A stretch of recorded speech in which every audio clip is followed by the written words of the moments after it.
o degrees to mils. No? So, yung 1 degree merong 17.78 mils or yung ginawa natin kahapon, dinivide natin sa 0.05625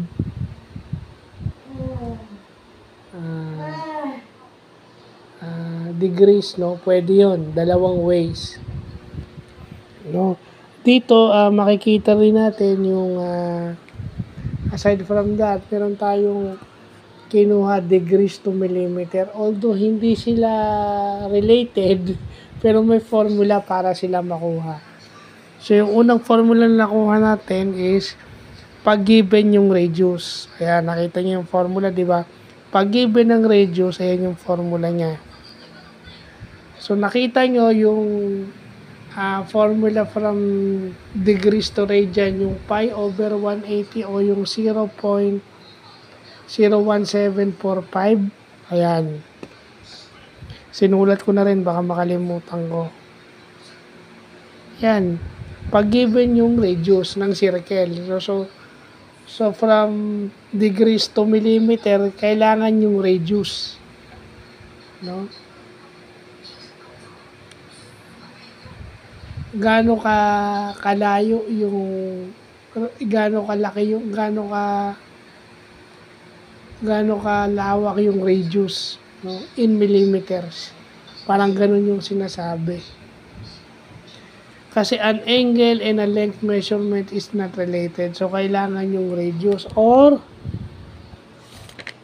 yung isa dito sa likod, yung arc length. Diba? Pag arc length naman yung given, so nakita nyo, diba?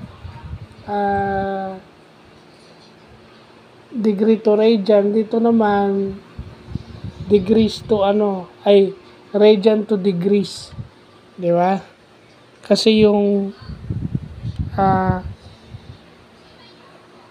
degree yung divided by o over 360, di ba? Common yan.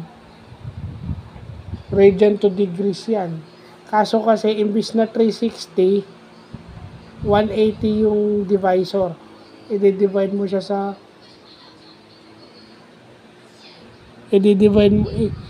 mo siya, imbis na pi 1 over 180, 180 over pi, parang ganun. Kaso, kino-consider yung isang buong circle, kaya 360, kasi arc length yung given.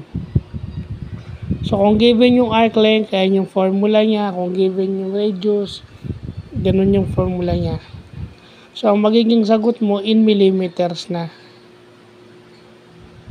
So, yun lang po.